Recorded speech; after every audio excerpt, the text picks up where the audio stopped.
जननी जनक बंधु सुत धारा, तन धन भवन सुहृद परिवारा, सबके ममता ताग बटोरी, मम पद मनहि बांध बरी डोरी।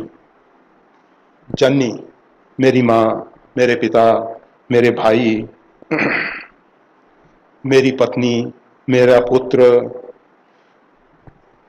मेरा शरीर, मेरा धन, मेरा भवन, मेरे मित्र, मेरा परिवार, ये जितने भी नौ, ये नौ सूत्र, जैसे यज्ञोपवीत में कितने सूत्र होते हैं? नौ। नवगुण परम पुनीत तुम्हारे, तो उसी प्रकार से ये नौ सूत्र, ये सूत्र लिए और इनको मिला के सबके ममता ताग बटोरी, इन सबकी जो ममता है उसके तागों को, उसके सूत्र को बटोर के मजबूत रस्सी बनाओ। जहां जहां ममता के केंद्र हैं उन सब सूतों को लेके इकट्ठा करके एक मजबूत रस्सी बनाओ और उसको क्या करो, मम पद मनहि बांध बरी डोरी, मेरे चरणों से उसको बांध दो।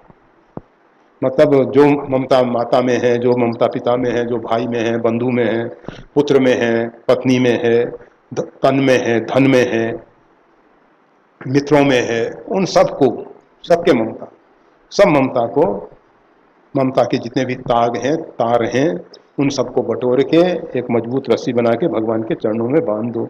समदर्शी इच्छा कचना है, सबके प्रति समत्व की भावना। ये समत्व की भावना जरा समदर्शी, पंडिता समदर्शी ना, पंडित समदर्शी है, परंतु पंडित समवर्तना नहीं का, समवर्तन नहीं। माता के साथ माता का व्यवहार होगा, पिता के साथ पिता का व्यवहार होगा, भाई के साथ भाई का होगा, बहन के साथ बहन का होगा, पत्नी के साथ पत्नी का होगा।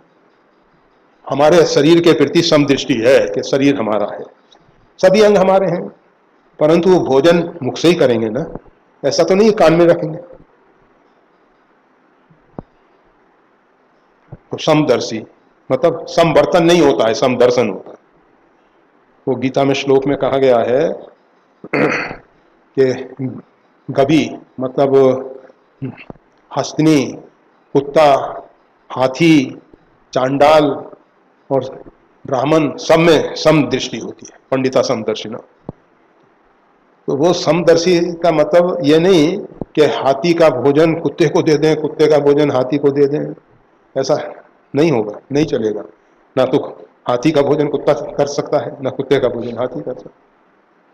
इसी प्रकार से चांडाल और ब्राह्मण, इनका भी एक दूसरे के साथ नहीं चलेगा। परंतु समदर्शी, सब में एक ही आत्मा है, सब में एक आत्मा है, और ये सब में एक विद्युत काम कर रही है, उपकरण अपने अपने ढंग से काम कर रहे हैं। कहीं प्रकाश, कहीं ताप, हीट, कहीं कूलिंग, मतलब जैसा बिजली तो एक है, सब में सत्ता उस परमात्मा की है। समदर्शी, इच्छा कछुनाई, उसके अंदर कोई इच्छा नहीं रही है, अर्थात वो पूर्ण काम हो गया है।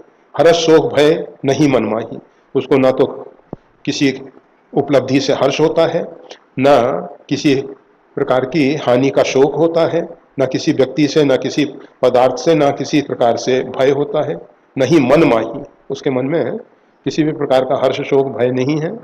असज्जन मम उर्वस के से, लोभी हृदय बसई धन्य से, ऐसे सज्जन जो हैं, भगवान कह रहे हैं वो मेरे हृदय में वास करते हैं।